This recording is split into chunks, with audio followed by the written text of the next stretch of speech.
பொறுப்பு துறப்பு. ஏதாவது oil shampoo company ஏதாவது ப்ரமோட் பண்ணணும்னா என்கிட்ட வாங்க. என்கிட்ட வந்து ஒரு முடி வளர்த்த ஒரு ஆமா, நண்பர் இருக்காரு. அவர் வந்து ப்ரமோட் பண்ணி கொடுப்பாரு. நிறைய நிறைய கூந்தல் இருக்கு. பெர் ப்ரொமோஷனுக்கு 25,000 rupees only. நீங்க என்ன ஹேர் ஆயில் யூஸ் பண்றீங்க? அஸ்வினி தான் யூஸ் பண்றேன். ஏன்னா அதுல இயற்கை மூலிகைகள் நிறைய இருக்கு. ஸோ வணக்கம் நண்பர்களே. இந்த வீடியோல வந்து நாங்க வந்து ஜிவிபி 20 இயர்ஸ் ஆஃப் ஜிவிபியை கொண்டாடுற மாதிரி அவரோட ஆல்பம்ஸை பத்தியும் அவரு கம்போஸ் பண்ண பாட்டுகளை பத்தி பேச போறோம். எப்படிடா நீ என்ன அடிக்கல உதைக்கல உத்தர மாத்திரம் உறுதி எடுத்துச்சு.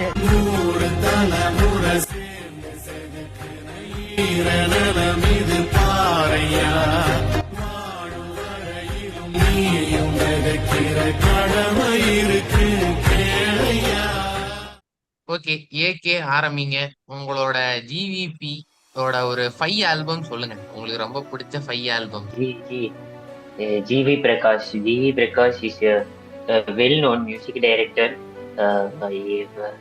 என்னோட எனக்கு பர்சனலி ஜிவி பிரகாஷ் கிட்ட பிடிச்ச ஒரு 5 ஆல்பம்னா, ஒன்று வந்து அவர் ரீசெண்டா இறக்குன அமரன், அதுக்கப்புறம் குட் பேட் அகலி அப்படின்னு சொல்ல மாட்டேன், ஆடுகளம், அதுக்கப்புறம் அது இன்னொரு தெய்வ திருமகள்லாம் என்னோட சைல்ட்ஹுட் வாழ்க்கையில அம்மா தூங்கும் போது அதுல இருந்து நிறைய பாட்டுகள் எல்லாம் பாடுவாங்க. அதனால தெய்வ திருமகள் நான் இன்னைக்கு அதாவது மியூசிக் யார் போட்டான்னு எனக்கு 10 வயசு ஆகுது வரைக்கும் தெரியாது. எனக்கு 7th ஸ்டாண்டர்ட் படிக்கும் போது தான் ஜிவி பிரகாஷ்னு ஒரு மியூசிக் டைரக்டர் இருக்காருன்னே தெரியும். அதுக்கப்புறம் இன்னொரு ஆல்பம் சொல்லணும்னா ராஜா ராணி ஆல்பம். எத்தனை பேர் இன்னும் ஞாபகம் வச்சிருக்கீங்கன்னு தெரியல. ஒருத்தன் ராஜா ராணி ஆல்பம் கேட்டிருக்கவே மாட்டான். அவனுக்கு ராஜா ராணி என்ன படம் கூட தெரியாதுன்னு நினைக்கிறேன். ராஜராணினா என்ன அப்படிமா? ஐயோ, எனக்கு பெர்சனல் ஃபேவரட் ஏன்னா நான் சின்ன வயசுல ஒரு அனில் அதனால இன்னொரு ஒரு பெர்சனல் ஃபேவரட்டா நான் வந்து தலைவா வச்சுக்கிறேன். அவ்வளவுதான். நான் சொல்ல போறது வந்து சினோ சொல்லுவாரா என்னன்னு எனக்கு தெரியல. நான் சொல்ல போறது வந்து மதராசப்பட்டினம்.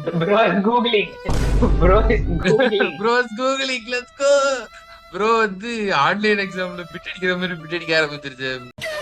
நான் வந்து மதராசப்பட்டினம் சொல்லுவேன். முதல்ல எனக்கு ரொம்ப பிடிச்சதுன்னா மதராசப்பட்டினம் தான். ஓகேவா? அதை விட்டா வேற கண்டிப்பா நான் வந்து மயக்கம் என்ன சொல்லுவேன். மயக்கம் என்ன இந்த பாட்டுகள்லாம் வந்து கண்டிப்பா யாராலையும் திருப்ப போட முடியாத நண்பர்களே. அப்படிப்பட்ட ஓடையா இருக்கட்டும், காதல் என் காதலா இருக்கட்டும். அவருக்கு எவ்வளவு காதல்னா, சௌரிக்கு மேல அந்த பாட்டு மேல எவ்வளவு காதல்னா அவளோட இன்ஸ்டாகிராம் கீழே ஓடதான் வச்சிருக்கோம். ஓடதான். 1000ல் ஒருவன் 3வது. அதுக்கப்புறம் கங்க்ராச்சுலேஷன்ஸ் மை சைல்ட். எப்படி 2007ல எல்லாரும் மறந்தாங்களோ அதே மாதிரி நானும் மறந்தேன். சிறுப்படியாக இருந்தது ஐயா. சரி, ஓகே. நான் வந்து 4வது வந்து பொல்லாதவன், 5வது வந்து அசுரன். ஓகே, நல்ல வேளை அத சொல்லலாம். எஸ், நான் சொல்லலாம். சினோஸ் சொல்லுங்க. சினோஸ்.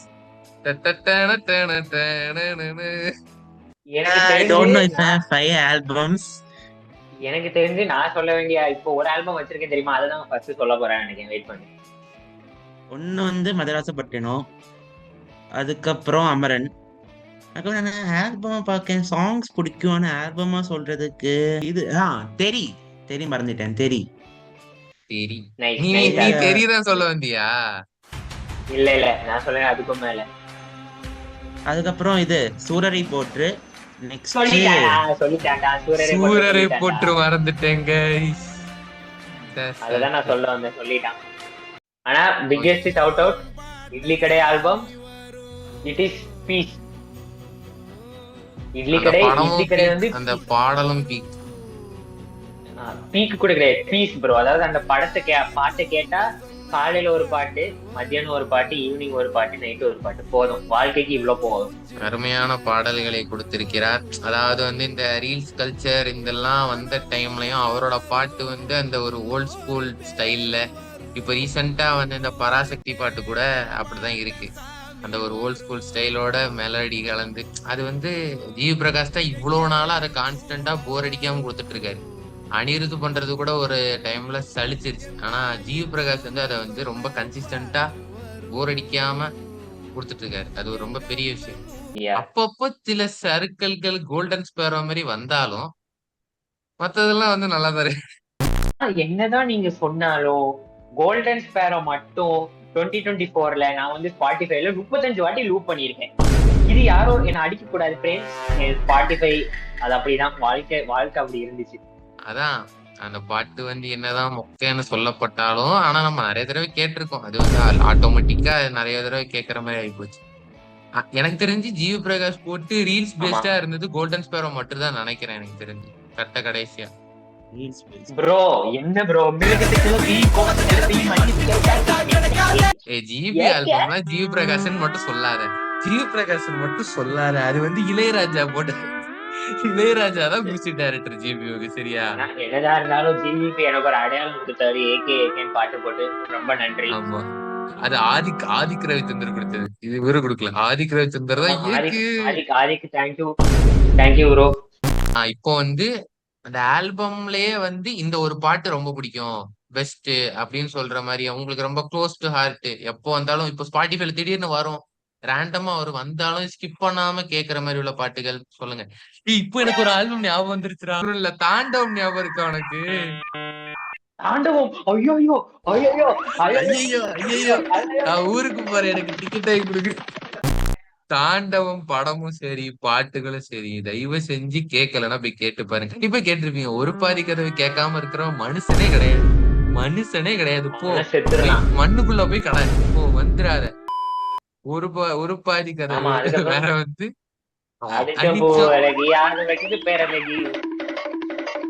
ஆடியக்கு அவ்வளவுதான். நம்ம பாட்டு இந்த மாதிரியான அற்புதமான பாட்டுகள் இருந்தும் அந்த ஆல்பமும் சரி அந்த படமும் சரி, அது வந்து ஏஎல் விஜய் எடுத்த படம். மதராசப்பட்டினம் டைரக்ட் பண்ண டைரக்டர், தலைவா டைரக்ட் பண்ண டைரக்டர், திரும்ப ஜிவி பிரகாஷோட காம்போ போட்டு தலைவாக்கு முன்னாடியே வந்துச்சுன்னு நினைக்கிறேன் அந்த ஒரு படம். அந்த படத்துல உள்ள பாட்டுகள் எல்லாமே சூப்பரா இருக்கும். சரி, இப்போ ஃபேவரட் சாங்ஸுக்கு வருவோம். ரொம்ப க்ளோஸ் டு ஹார்ட் சாங்ஸ் சொல்லுங்க. சினோஜ் சொல்லுங்க. எனக்கு பூக்கள் பூக்கும் தருணம் வந்து அந்த மாதிரி சாங் நான் எப்ப வந்தா ஸ்கிப் பண்ண முடியாத சாங். வேற இது என் ஜீவன் தெரி ஆல்பத்துல இருந்து. வேற ஒன் மோர் சாங்னா போன வருஷம் அமரன்ல இருந்து வந்த மின்னலே இல்ல, அதுக்கு வேற ஒண்ணு இருக்குல்ல, ஐயோ அந்த வெண்ணிலவ சாரலா. அதேதான், உயிரே தான்.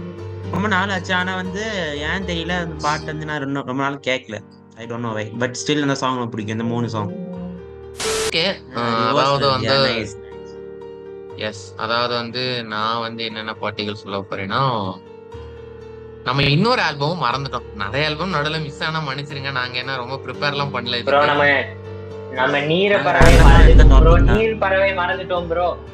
நீர்பறவை மியூசிக் டைரக்டர் வந்து ஜிவி பிரகாஷ் இல்ல, தெரியுமா? போய் செக் பண்ணு போ. இதுக்குதான் ஜிகே சௌரிசேடம்ங்கிறது. நீர்பறவை மியூசிக் டைரக்டர் இவன் கிடையாது, ஜிவி பிரகாஷ் கிடையாது. அந்த பரபர பாட்டு பாடின அவ்வளவுதான். அது வந்து ரகுநாதன் சம்திங் யாரோ பாரு போ. ஓ ஆமா, யாரோ ரகுநாதர்னு போட்டிருக்கு. தென்மேற்கு நாங்கெல்லாம் இதெல்லாம் முன்னாடியே பாத்துட்டோம். நான் மிஸ் பண்ண ஆல்பம் சொன்னது என்னன்னா வந்து அங்காடி தெரு. அதாவது ஜிவி பிரகாஷ் வந்து ஒரு 3 டைரக்டர்ஸ் 4 டைரக்டர்ஸ் கூட ஒரு காம்பினேஷன் போட்டுருவாரு. வெற்றிமாறன் கூட, வசந்த பாலன் கூட, வேற வந்து ஏஎல் விஜய் கூட. சோ இவங்க 3 வேற ஏதாவது டைரக்டர்ஸ் இருக்காங்களா என்னன்னு எனக்கு தெரியல. வேற தனுஷ் கூட, தனுஷ் டைரக்டரா எடுத்துக்கிட்டா ஓகே. தனுஷ் இவங்க கூட வந்து காம்பினேஷன் போட்டுட்டா வந்து அவர் வந்து பாட்டுகள் எல்லாம் நல்லா வந்து வரும். அதுதான் எல்லா முக்காவாசி எல்லா ஆல்பமுமே நல்லா வந்துடும் இவங்க கூட காம்போ போட்டா. இவங்க ஜிவி பிரகாஷ், முக்கியமா ஜிவி பிரகாஷ் செல்வராகவன்னு சொல்லலாம்.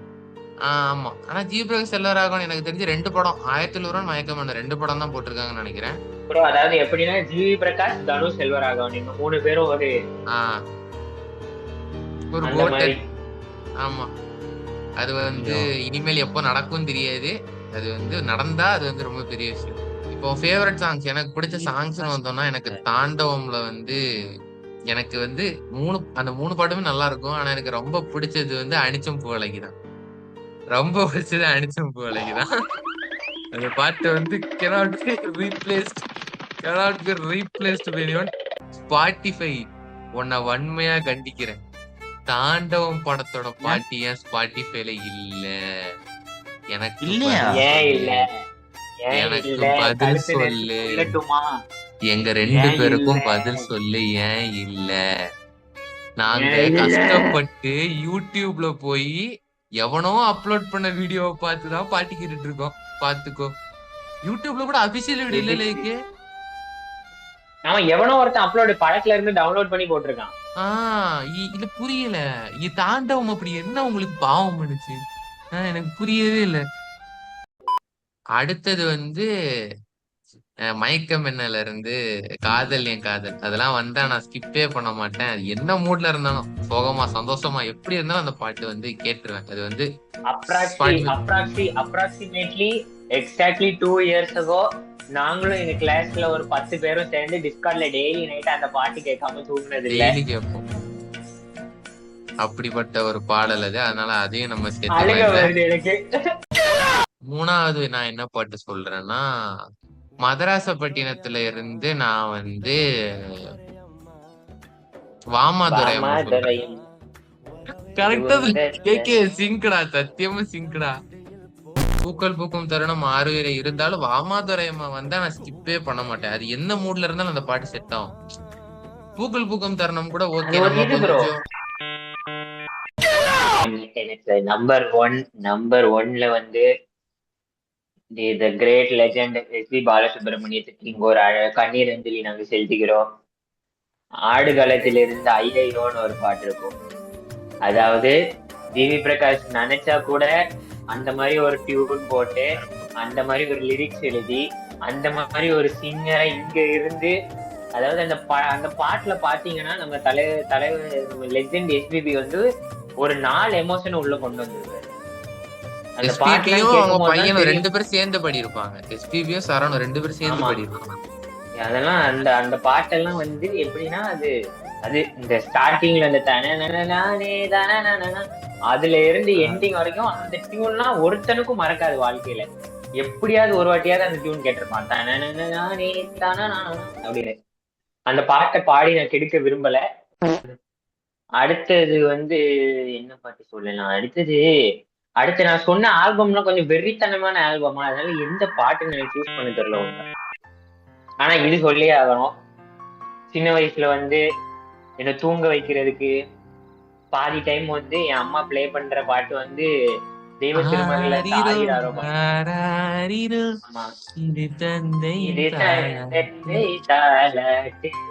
அப்படின்னு போடுவாங்க. எனக்கு வந்து சின்ன வயசுல எப்படின்னா இந்த கொஞ்சம் டிசேபிள்டா உள்ளவங்க, கொஞ்சம் மூளை வரிசை கம்மியா உள்ளவங்களை பார்த்தா பயந்து அழுதுருவேன். அதனால நான் வந்து தெய்வ திருமகள் படம். ஆனா இருந்தாலும் தெய்வ திருமகள் படம் வந்து அவ்வளவு கம்ஃபர்ட் பண்ணுச்சு நம்மள. அது வந்து நமக்கு அந்த ஒரு இது நேர்ல பார்க்கும்போது இருந்தாலும் அந்த படம் பார்க்கும்போது நமக்கு அந்த கேரக்டர் விக்ரம் கேரக்டர் பத்தி அப்படி தோணாது. சரி, ஏஎல் விஜய்க்குன்னு நாங்க தனி வீடியோ கண்டிப்பா பண்ணுவோம் ஃப்ரெண்ட்ஸ். நாங்க ஒரு வீடியோ பிளான் பண்ணிட்டு இருக்கோம். பிலிம்பைலே வேற ஒரு வெர்ஷன் உங்களுக்காக வெயிட் பண்ணிட்டு இருக்கு, பாருங்க. ஓகே, நீங்க பேசுங்க. அதுக்கப்புறம் எனக்கு இந்த பாட்டு வந்து எத்தனை வருஷம் ஆனாலும் நான் மறக்க மாட்டேன். அதாவது எனக்கு இன்னும் ஞாபகம் இருக்கு. வாழ்க்கையில முதல் வாட்டி நான் வந்து ஒரு படத்தை டவுன்லோடு பண்ணி பார்த்தேன்னா அந்த படம் வந்து ராஜாராணி தான்.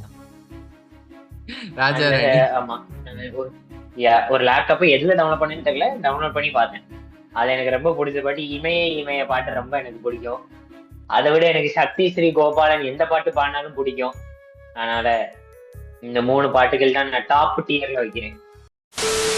மென்ஷன் இன்னொரு ஆல்பம் நாங்க மறந்தேன். நான் இப்ப எனக்கு ஸ்பார்க் ஞாபகம் வருது. நாங்க நிறைய ஆல்பம் மிஸ் பண்ணிருக்கலாம், பட் ஸ்டில் அங்காடி தெரு ஆல்பமும் ஒரு முக்கியமான ஆல்பம். கதைகளை பேசும் அந்த பாட்டா இருக்கட்டும், வேற வந்து முக்கியமா அந்த பாட்டு என்னது சொல்லு, கண்டுபிடி. அப்படி ஒன்று மலையில்லை, அந்த பாட்டு ஓகே, அந்த பாட்டு ஓகே. இன்னொரு பாட்டு உண்டு. அதான் முக்கியமான பாட்டு, கண்டுபிடி. இது அந்த கண்ணில் தெரியுமா, அதுவா? உன் பேரை சொல்லும் போது